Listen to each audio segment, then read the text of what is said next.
G'day guys and welcome back to another video on my channel, Nintendo Down Under. Today we're going to do something I've been wanting to do for a very long time. Rank the Banjo Kazooie levels from number 9 all the way to number 1. This is my list. This might not be everyone's favorite, but these are my top levels to my least favorite levels. I know it's going to be a bit controversial, but we're going to do it anyway, so here we go.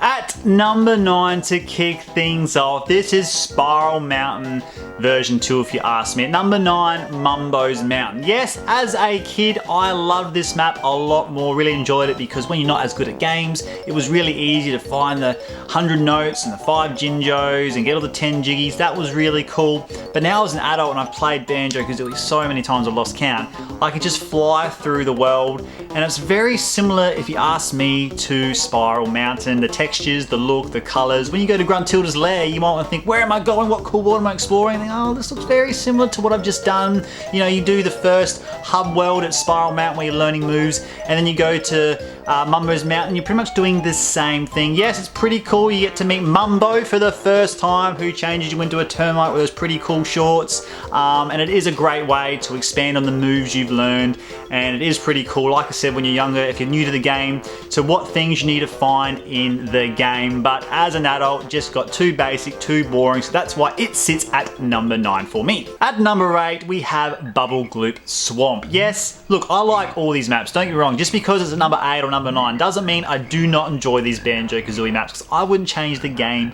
at all. It's a masterpiece, it's awesome, but out of all the levels I want to talk about next, it's my next least favorite. I do like the aspect of, you know, the chomping crocodile that's in the map, but you have to go to different areas of the map to explore it. The swamp boots that you get, so Kazooie can run in the swamps, doesn't get eaten by all the different piranhas in there. It doesn't really change the game at all, it's a bit basic. And one thing that grinds my gears as a younger lad playing that game was that timed jiggy where you have to move the camera angles up the top and you fall off. That always used to frustrate me, and it just shows the lack and fail of the Nintendo 64 camera angles, how there was a little bit of issues there with the game, but bar that, it's pretty flawless. It's a pretty cool game. The music not as strong for me in this level either. One of the coolest things though in this level is transformation into that crocodile. That is amazing. One of my favorite transformations, and it's the first time you do it in 4 levels, because after Mumbo's Mountain in Trove Cove, no transformation. In Clankers Cavern, no transformation. So finally in Bubblegloop Swamp, you get to turn into the crocodile. You get to swim through the swamp, no worries, and you get to fight Mr. Vile in that eating contest game. It is so good. Number 7, Clankers Cavern. Now in terms of an art style, this is a bit of a masterpiece in terms of, if you have a think about it. Mumbo's Mountain and Spiral Mountain, nice greens and blues. And then you go to the sunny side surf of Treasure Trove Cove, and again, more brightness and blues and colors, looks awesome. All of a sudden you hit Clankers Cavern and it's darker, it's dirtier, the colors of that mustardy look, and it's smelly, and it's just different. And I really like how they've swapped things around from brightness happy to now we're getting gritty into that game. And I tell you what, when I first jumped in that yucky water, swam through that pipe, and saw Clanker's face for the first time as a kid, what the hell is that? Oh, I little shat my little pants. I was like, oh, what's that? It's a shark, it's gonna get me. I didn't realize I was there to help, but I didn't realize it was friendly. And as a kid, I was like, nah, done, put the game off. I ran off. I wasn't playing it for a while. It took me a little while to calm down and get my courage to go back and see what this big shark whale looking thing was all about. And then I realized he's a friendly little bugger who just needs a bit of help, and it's really awesome. One thing I does miss in this game is the chance for some more involvement, another transformation here, some sort of water creature that could have been used for Clankers Cavern would have been very handy, and just little things. I sound like such a scared little gamer when I was a kid, but I was. Going down to the bottom and having to go through the keyhole while your air was sinking, you got to keep the joystick with the camera. I panicked so many times that it kept coming up and I just couldn't do it. Eventually I got it, you come to the surface and you get to explore inside him, and it's really easy in terms of, you know, you want to go outside the hub world, it's quite easy. You go through the gills or the top, you know, you want to go back in, it's quite easy to go inside. And it really starts to test the skill of the gamer. You can't just waddle in there nilly-widdly. You have to have some sort of skill to the platform now to swim through the different pipes and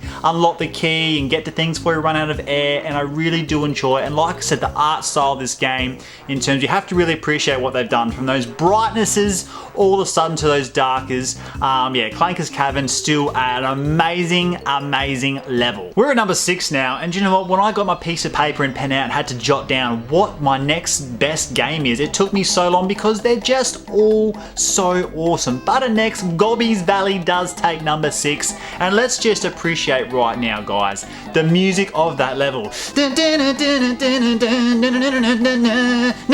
And as you can see right there, I love that music. I've done a short about that music because every time I hear it, I just need to move. I need a shuffle, I need a salsa. It's such a good level, and Desert Worlds, they just work, and I can't have a game with all different worlds without going to the hot, sunny, sandy desert. You really need to know what you're doing now with Banjo Kazooie, because the challenges are starting to get harder. You got quicksand, you got hands wanting to smack, you got puzzles to solve, you got mazes to get out of, you got people to fight. It's just getting more and more tricky. And you get to meet Gobi or Gobi, wherever you're from or however you pronounce it, in the game as well. I don't know if it's just me, but anyone else out there feel really bad for stealing his water. Yes, I know you need to get water for certain reasons, but there's poor Gobi or Gobi just chilling out, he's full of water, and there we are, we just go bang, smack his back and pinch his water. Like, we do it a couple of times. I was like, I'm so sorry, mate, I need to borrow your water. Even though there's water as soon as you enter the level, we gotta steal his water. But yeah, I always loved the matchmaking jiggy puzzle as well. We gotta put 2 Kazooies and 2 Banjos and 2 notes together in time. I always really found that fun. You know, the music, the the Jiggy challenges, you meet Gobi, you get Gobi, like, it's just a good level. Yeah, we are getting into the seriously good levels now. Because we're in the top 5 now, the time of being critical of levels are done, because all these levels are just masterpieces. And at number 5, Click Clock Wood, damn amazing. You think by this time we've seen it all. We've already done 8 great maps, and we get to number 9. They're probably just going to rehash and redo all the moves and put it just in one special map.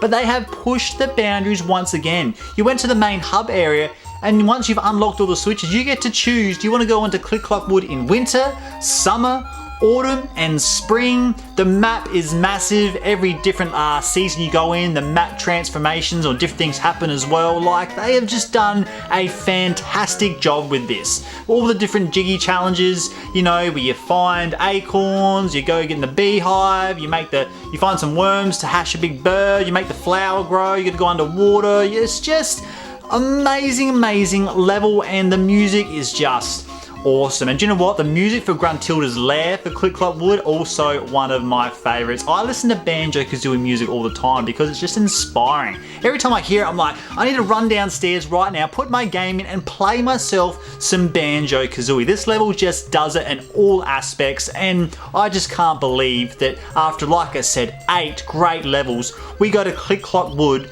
and we get to see what they've done with it, push the boundaries, just everything that they could do at the time with a Nintendo 64 system and cart. They have put on one game and put into this level their heart, their soul, their blood and tears. I just can't talk any more highly of this level.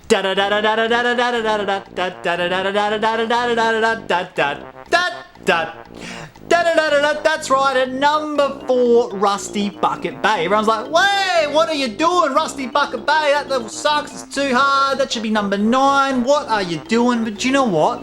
I really like it. I like some of the things that people hate about it. I understand everyone's gripe with, you know, in the N64 days, you have to collect all 100 notes, but if you die and don't have 100 notes, you got to start from 0. And Xbox 360, it doesn't matter, it saves the notes. And I'm sure on Nintendo Switch when it comes out, it'll save the notes. But you know what? Here is a life lesson for everyone out there that hates that level and hates that jiggy. Just go do it first. Don't go collect other notes in different parts of the world and try and do that last, because if you die, it means you got to do it all again. But if you go and do that jiggy first in the engine room that's really tricky, then it doesn't matter if you die because you've collected nothing, and you just keep doing it till you get it right. Really simple. I love the music of this level. I love the textures. I love the artwork. I love the sounds. I like the water's a bit poison. I love the difficulty. I love how things are really hidden in different holes and things. You got to try and find them. It's a challenge, and it needs to be challenging, because in a map's time, you're facing Gruntilda, and boy oh boy is she up for it. She's up for a big fight. You're not going to be able to go, hey, Gruntilda, give my sister back. And she'd be like, here it is. No, no, no, no. She's up for a fight. She flies around. She throws fire at you. She throws some invincibility bloody thing that smacks you. You know, she's up for it. So you need to start challenging yourself. And this game's level's easy. By the time you get to Gruntilda, you're going to throw the control and crack it. So I don't mind the challenging part of the game, because you're almost at the end of the game too, and you know, you don't want to rush players through it. You want to make them work for it and earn it, and that's what I like about it. You know, I used to be an ex-sailor and I love the shipyard look and the noise and the dock and the crates. I don't know, Rusty Bucket Bay, I understand a lot of people don't like it for their certain reasons, but for me, it's a cracker of a level at number 4. And just quickly before we finish Rusty Bucket Bay, as a kid I didn't play Rusty Bucket Bay for a long time because I could never figure out how to get the water level up to get to Rusty Bucket Bay. The switch for the water for the cavern was hidden in the Mad Monster graveyard. I never could find it, and back then there was no internet where you could YouTube it. I just could not figure it out. I searched Gruntilda's lair so many times, every little corner went back to that to find this switch, and I could not find it. And then one day it was just, oh my god, it's right behind that gate.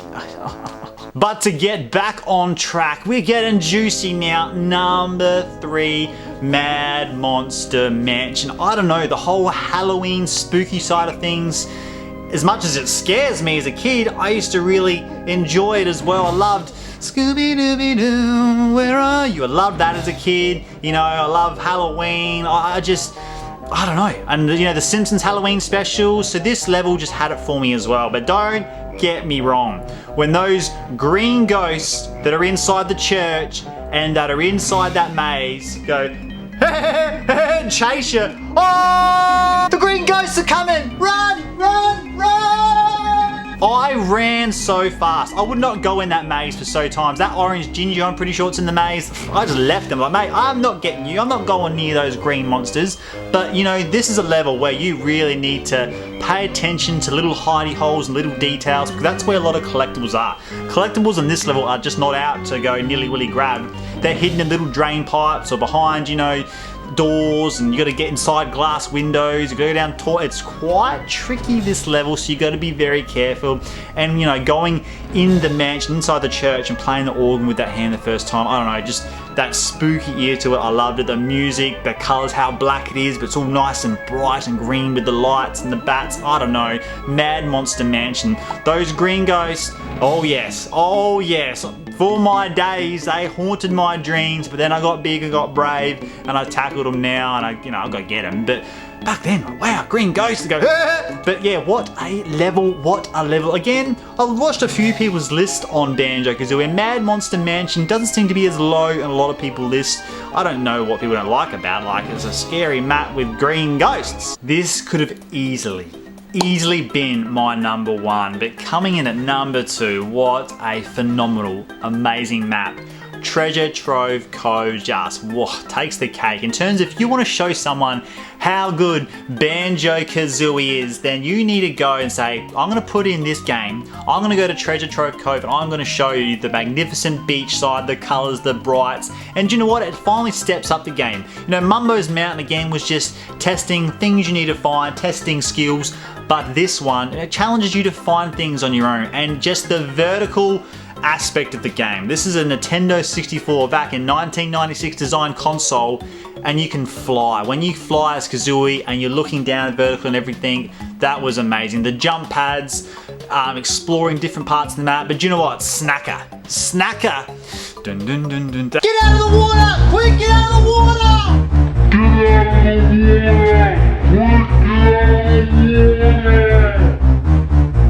That, oh man, there's no way. I was such a scaredy cat in games as a kid, wasn't I? I just couldn't do it. That blue Jinjo in the water, as soon as you start, oh look, there's a Jinjo straight under there, I'm gonna go down and get it. And you get in the water, and this tense music starts playing, and then this snacker shark comes and bites you on the ass. Nah, sorry, again, just like the orange Jinjo Mad Monster Mansion maze, this blue one, he was staying in the water. I couldn't do it. It took me ages to figure out that you actually shoot the shark with eggs. I just was too afraid to go in there. You know, I always test the water, and also hear that music, nah, straight out. But I don't know, the seaside blue with the gold jiggies just shining, you know, finding that gold treasure. This map doesn't have a transformation, but you know what? It doesn't need it because learning to fly the first time just brings a whole different element and aspect to the game. It feels like you transformed into something else already. Plus those jump pads, it makes you able to reach high places you wouldn't have been able to reach before. It starts to test your mechanics of the platform.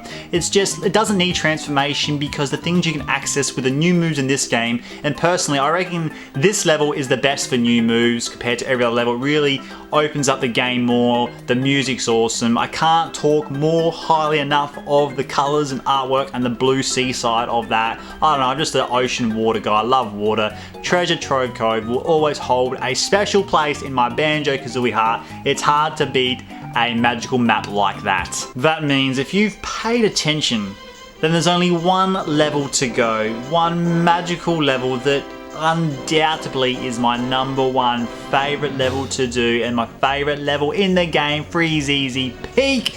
Just, you know how the debate is Die Hard a Christmas movie? Well, do you know what? Banjo Kazooie is a Christmas game just because of this level. If you want to get into that holiday spirit, tis the season to be jolly, la la la la la la la la la. Banjo Kazooie's a Christmas game, tra la la la la la la la la. Then get yourself into Banjo Kazooie Freeze Easy Peak. There's presents to collect, there's Christmas trees to light up, there's Christmas lights, there's snowman, there's snow. It's Christmas, it's festive, it's fun, and it's the first level I wasn't afraid of anything as a kid too. I didn't care about the snowman, they didn't look dangerous, they looked silly. Ha ha ha ha, throw a snowball, I'll throw a snowball back at you. Like, it didn't bother me at all. And you know what? All those people, I think in Europe and North America, that get to experience a white Christmas, I'm so jealous. Do you know, I'm 32 years old and I've never seen snow. Some of you probably think, oh, snow's annoying, but you know, don't take it for granted. I want to see what, I want to make a snowman, I want to throw a snowball. I've never done it, so I was always jealous of that. And you know what? I didn't realize till later in life that the entrance to the hub world where, you know, you go into Freeze Easy Peak, it's an event calendar. It took me years to realize, and I just love some of the jiggy challenges in this, to sled racing with Buggy and sliding off the scarf, to lighting up that tree, to taking out the snowmen. Like, these are so much fun jiggies to collect and do. And the ice key, when I was a kid and I went to that cave and I saw this ice key turning, I was like, what is that? What do I gotta do? How do I get that? That got me, you know, filled with joy. Now I know exactly what it is, but still, every time I see it, I just imagine to myself what that could mean and what that could do. Like, even the transformation of a walrus is really cool. I love the music of this level. You know, getting those Christmas presents for the kids in need that don't have them, it's just so much joy to be happen and to give on this level. Even the little things like, you know, there's something hidden in the snowman's pipe, you know, on the scarf, you know, the yellow part you got the gold notes, and on the red part you got the feathers.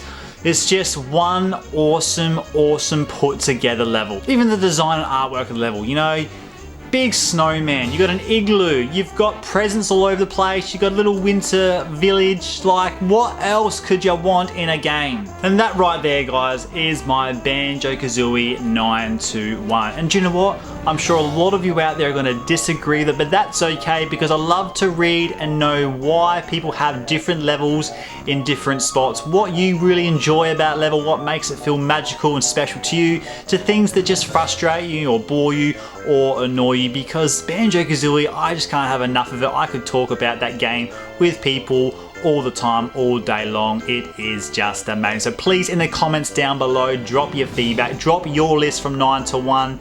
You know, if you really want to get into it, explain why you like each level. Love to read it, love to interact with you guys. Thank you very much for watching, and until next time, take care.